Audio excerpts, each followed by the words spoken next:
So, as I said, in most projects involving mass concrete, you have to do a temperature monitoring in a mock-up structure.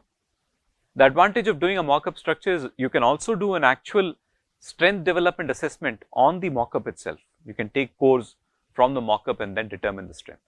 Okay. So, in this case, this raft of 50 by 4 meter, we actually did a mock-up of 2 by 2 by 4 meter. So, this is 2 meters, 2 by 2 by 4. Now, interestingly, what happened in this case was a disaster, because we had this reinforcement inside. You can see we also fixed these thermocouples at various locations. The blue wires are all thermocouple wires. They are fixed at various locations. Now, the problem was the contractor in this case had not paid attention to the fact that the concrete is self-compacting. So, when we poured the concrete inside, the formwork simply burst and the concrete came out. So, this mock-up structure got wasted. To do something immediately, they actually had a 1.5 by 1.5 by 2 meters mock-up also. So, this was 2 by 2 by 4 meters, 4 meter because we want to get an estimation of the depth of the actual raft. So, they later moved on to 1.5 by 1.5 by 2 meter size, because they had something ready already, right. So, we did not really get the use of the actual mock-up because they did not consider the fact that this concrete is self-compacting. So, from this mock-up you can generate the temperature profile, and assuming you are maintaining this adiabatic condition at the center, you can then say that the same thing will happen in your structure. If you are still not convinced, it is better to also do monitoring of the structure using thermocouples, or using these days, as I said, there are temperature sensors that you can embed in the concrete and use a mobile phone with RFID to determine the temperature. Now, as I said, the best strategy to do mass concreting is to reduce temperature, and their use of ice or cold water is probably the best means possible, right. You can shade the aggregate stockpiles, you can sprinkle water, and using not so new cement. Why do I say that? Because when cement is very fresh, it is quite hot. As I said, when you store it in the silo, your temperatures could be 50-60 degrees Celsius for the cement. At that temperature, the cement will also contribute a lot to the heat. Okay. So, make sure that, but at the same time, you do not want to use cement that is more than a month old, more than 2 months old, because the property of cement also will change with time. There will be effect of moisture causing prehydration and so on and so forth. So, you need to be careful with using cement that is very old. So, you want to use cement as fresh as possible, but when you do that in a mass concrete project, you will have to contend with the high temperature of the cement also. Okay. Cooling water is a good strategy. Water has the highest specific capacity amongst all the ingredients of concrete. So, you can cool water down to possibly around 2 degrees Celsius. Now, but you have to remember that even if you cool the water down to 2 degrees, water is, in terms of mass, how much is the quantity of water in terms of mass as a fraction of the concrete mass? Maximum you will be using about 200 kilogram, right, in a cubic meter. Concrete is 2400. So, 1/12 of the concrete mass is only water. So, cooling the water down to as much as possible is necessary to ensure that you are able to restrict or heat development over the entire concrete. But use of ice is the best strategy here, because ice has a latent heat of 334 kilojoules per kilogram. That means to melt 1 kilogram of ice, right, you can take up 334 kilojoules of heat. That is the extent of heat it will remove from the system just to melt. So, just melting, heat absorbed by 1 kg of melting ice is equivalent to cooling 1 kg of water by 80 degrees Celsius. That is a massive implication. So, using ice is a better strategy than using cooled water in construction projects related to mass concrete. So, very important. People have also used liquid nitrogen. Liquid nitrogen is much lower temperatures. I think it is 77 Kelvin is the temperature of liquid nitrogen. So, we are much below ice. Obviously, ice is at 0. Liquid nitrogen is at -200 and close to -200 degrees Celsius. right. So, about 12 kilograms is required to cool 1 cubic meter of concrete by 1 degree Celsius, okay. 12 kilogram of liquid nitrogen for 1 cubic meter of concrete. Now, of course, it may seem like too much of an effort to use liquid nitrogen, because you need to first get liquid nitrogen, which is not easy, expensive. Ice is much easier, better. So, in most large construction projects, the first thing to do is set up an ice plant to get ice to lower the temperature. Okay, so there is a nomogram available for concrete mix temperature determination, which you can use for understanding what should be the temperature of the ingredients for making the concrete and how much ice you should be using in your system, right. So, this is done for a simple concrete mix with 370 kilograms of cement and 0.5 water to cement ratio, okay. So, now you have your sand is at certain temperature, your coarse aggregate is a certain temperature, your cement is at a certain temperature, right. Let us say sand temperature is 10 degrees Celsius, coarse aggregate is also 10. You come down and read the cement temperature. Here in this case, they are fixing it as 30, right. Then you move to this quadrant, and depending upon the amount of ice that you are using, you can determine the concrete temperature. So, with these ingredients, sand coarse aggregate being at 10 and cement at 30, if you have the water temperature close to about 30 degrees Celsius, you can achieve a concrete temperature, water temperature of, close to 30 degrees Celsius, you can achieve a concrete temperature close to 20. Now, let us see, if I use ice, what will happen? If I use 20% of my water as ice, I have already brought down the temperature to 5 degrees Celsius for the concrete. Now, let us assume a more realistic scenario which happens in our job sites. Let us say sand temperature is 35, coarse aggregate also, let us say is around the same, 35.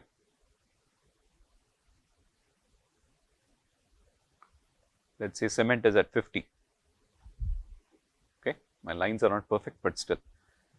Now, if I want a placement temperature of concrete of 20 degrees Celsius, right. So, I go this way, I need to drop down this line here, see where it intersects. That means close to about 50% of your mixed water should be ice, close to 50%. It is a good initial start, and this is from a simple calculation. So, you can determine the concrete temperature from the temperature of the ingredients that are used for mixing the concrete. So, 0.75 multiplied by Tc, that is temperature of the cement, multiplied by mass of cement, plus Ta, temperature of aggregate multiplied by mass of aggregate. 0.75 the specific heat capacity in SI units, joules per kilogram per degree Celsius, rather than calorie per gram per degree Celsius, it is in joules per kilogram per degree Celsius. 4.18 is that of water, 4.18 temperature of water into mass of the water, minus 334 into mass of the ice, because ice is going to extract the heat, 334 is the latent heat capacity, divide that by overall system, that is 0.75 into mass of cement plus mass of aggregate, 4.18 into mass of water plus mass of ice. So, that gives you the concrete temperature based upon initial starting temperatures of your different ingredients. Okay. This is based on this simple calculation, which takes into account the specific heat capacities of different materials and the initial starting temperatures. The same equation has been transferred into this nomogram, which gives you a clear estimate. So, in the same example, if I wanted to use only cooled water at close to 0, if I only wanted to use cooled water, my temperature of concrete would have been 35 degrees Celsius. So, we are not really getting the desired results of keeping the temperature down to as low as possible. Okay. Sorry? No, this is the placing temperature. It is not predicting the core temperature. So, just for core temperature, you have to do the mock-up study, or you need to do a calorimetry study in the laboratory, right. So, again, just going back to that core temperature issue, let us say this is the temperature and this is the time. If I start off with a high placement temperature, my core temperature goes up, and then it will take some time to cool off and come back to the ambient condition. If I start off at a lower placement temperature, there are two possibilities that may happen. I may simply offset the other curve. I may simply offset the other curve exactly. Alternatively, I may have a system that develops heat more slowly also. I may shift the location of the peak also when I choose a temperature that is lower. That may also happen based upon the speed of your reactions. You will also sometimes see the shift in the time at which the peak temperature appears. Okay. So, that also affects the strategy with which you decide on formwork removal, insulation removal, or a combination of both. So, that is why when you do mass concreting, all these have to be worked out prior to the construction project. Now, the other way to minimize cracking is to also minimize the restraint. Okay. Now, how do you minimize restraint? There are ways to plan your structure. For instance, if you are having adjacent strips coming up, or if you are having adjacent successive lifts one above the other coming up, the restraint is maximum along the joint between the two slabs, right. There will be the direction of the maximum restraint. Alternatively, if you have adjacent bays, one sitting next to each other, the restraint is in the long direction, maximum restraint, this not in this direction, it is in the long direction. So, you need to ensure that you are minimizing this restraint. This looks more or less like a regular concrete pavement slab. So, to ensure that you do not have cracking, you will be creating joints at regular intervals to ensure that the cracking does not happen in any other location, and then you protect or seal the joints appropriately so that no water actually gets into the concrete, right. So, you have to ensure when you are doing mass concrete construction to have square shapes as far as possible, because otherwise if one direction is much longer than the other, the restraint in that direction becomes substantially large. So, you want to use as far as possible square shapes. Construction joints can be used in areas close to high restraint. For instance, here in the case of a pavement slab, you can have construction joints to ensure that whatever stresses are created are contained within that space. You won't get any more cracking within the construction joint. Okay, and then you can treat the construction joints after the entire construction period is over. So, that is why when you do industrial slabs, you go at about 24 to 36 hours and cut grooves in the slab. Now, this groove cutting cannot be done very early. If you do it before the initial set, the concrete will just close, right. If you do it too late, if you use a saw to cut the groove too late, what will happen? There will be concrete cracking which may propagate too much, because concrete will be too hard and stiff, it will resist this grooving. So, you want to do a groove when strength is relatively low, but at the same time not extremely low that the concrete simply closes the crack again. So, groove cutting is a strategy that you need to think about and decide properly before doing the concreting. Now, with thick sections which are more than 500 mm thick or maybe more than 1 meter thick, I would say, you do not have that much of a problem of external restraint. So, let us say your slab is sitting on a base which is providing restraint to the movement. If the slab becomes thicker and thicker, the extent of the external restraint comes down. You have mainly the problem of internal restraint which is caused because of temperature differential between the core and the surface. Mostly internal will happen from temperature differentials. But if you have thin slabs like a concrete pavement, the restraint from the base is much more than the internal restraint it may have because of any temperature difference. Okay. So, here in such cases when concrete sections are thin, there is no need to take precautions to reduce the internal differential temperatures. You can proceed with construction as usual, you do not have to worry about, yeah, because when you start doing that, your cracking risk of the structure may go up when you start paying attention to the internal restraint effects like providing insulation and things like that. Those things you need to take care of only for larger concrete members like mass concrete members. Okay. So, just to give you some example here, this is a case of external based restraint dependent on the length to height ratio. The restraint goes down as you reach the top. We saw this already, right, in the slide here. Base restraint is maximum at the base and goes down to the top. But in the cases where your height or length to height ratio is too large, right, you can get significantly large strains at the top also.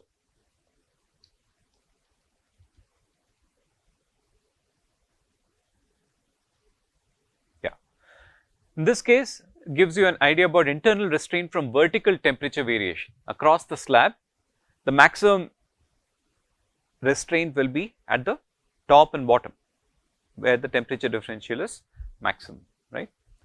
In this case, internal restraint from temperature variation through thickness of wall. Again, because of temperature, if the wall is very thick, right, the exterior periphery of the wall will have large tensile strains.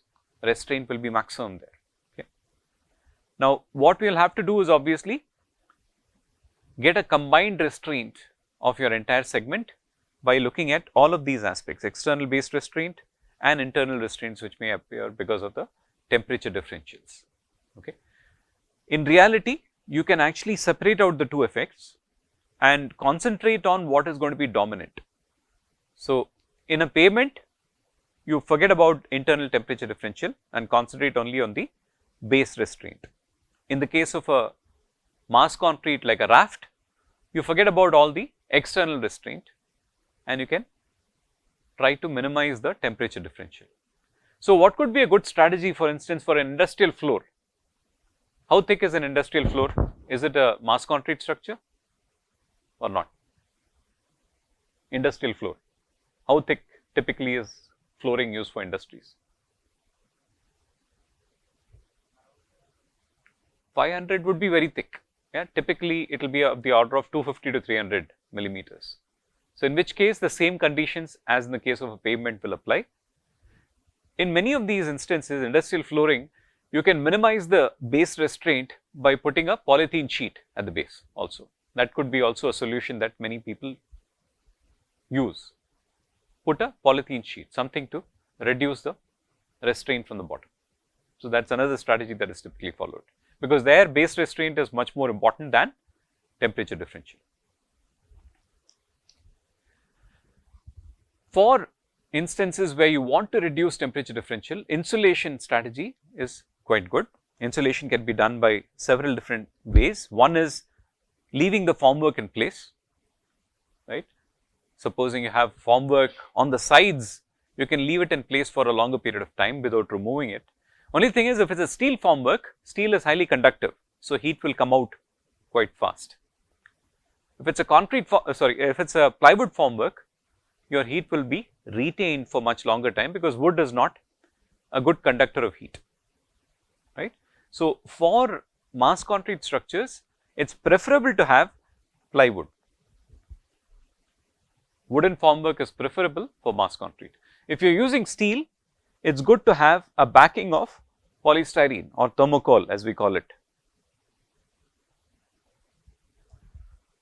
So, the back of the steel formwork plate, you should have a pad of thermocol or polystyrene to ensure that the heat dissipation does not happen very quickly. Okay. This was a case we saw in one of our recent CMRL projects, where the pier was nearly 2.5 by 2.5 size, very large, massive concrete pier, and they were using steel plates or steel formwork, and without really paying attention to the core temperature development, their strategy was to remove the formwork at 24 hours and spray water. So, this resulted in cracking. We told them to go ahead with keeping the formwork in place for at least 7 days, and they were able to see that very clearly there was no cracking happening because of that. But again, if they had used a plywood formwork for 7 days, it may have been better, because the heat retention would be much better with a plywood formwork. If it is a horizontal surface like a slab, you can put the styrofoam or thermocol right on top, right, just like what is indicated here. Let us say this is a slab, right. So, without any insulation, you are creating a lot of tension at the surface because of the temperature differential. When you have the insulation, the temperature differential is minimized. The raft that I showed you, the example of the raft, the top surface was insulated with 50 mm thick thermocol boards.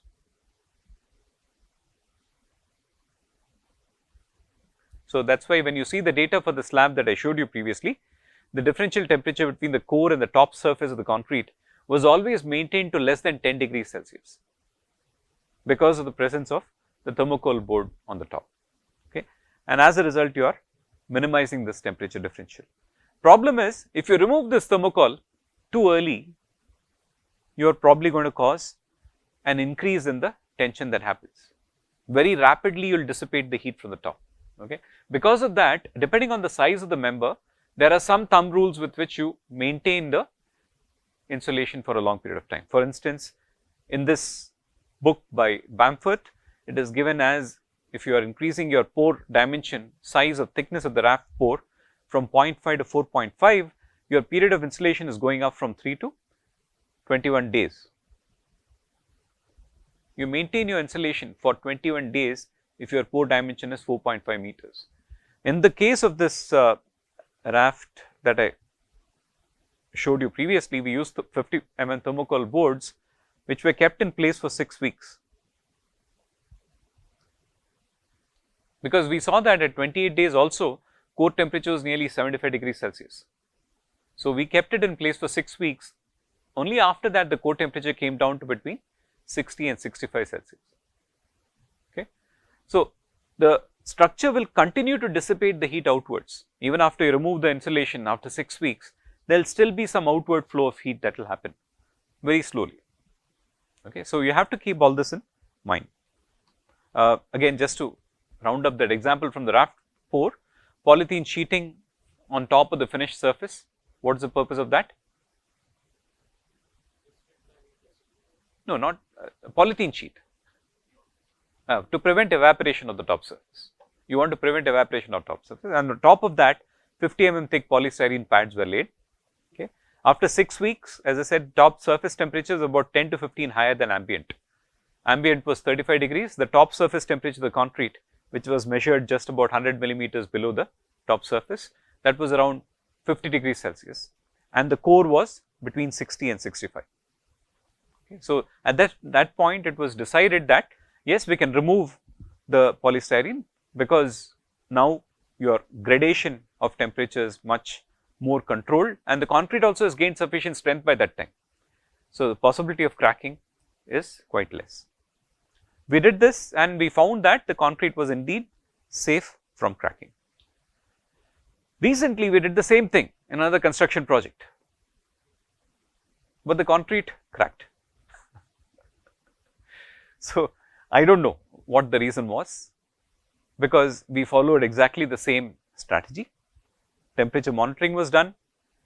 In fact, here the core temperatures did not reach to the level that it reached in this raft. It reached only about I think 75 degrees Celsius, because placement was done at 20 degrees, not 30. But here, adopting the same strategy, concrete actually cracked. So, you can design, you can do a lot. What happens at the site is left to the people who are actually dealing with the concrete on the site. So, you never know what has actually taken place. I mean, as a consultant, I can't go and stand on site for 28 days to see what is happening with the concrete, right. Unfortunately, many a times what you design and what you actually gets constructed can have differences, and the way things are executed on site is not always on par with what you expect in terms of the design. So, you have to pray, right. Prayer goes a long way. Prayer adds that factor of safety to your construction projects. Okay. Anyway, this cracking is not debilitating from structural viewpoint, because it is a foundation, it is going to bear the load, right. It is going to be mostly in compression. So, any cracks that do appear are bound to close after some time. It is not like it is in tension and then cracking is going to further damage the concrete, but still if a crack is there, it is a pathway for water, CO2, chloride to enter the concrete and damage the reinforcing steel. That's something we need to avoid at all costs. Okay, thanks.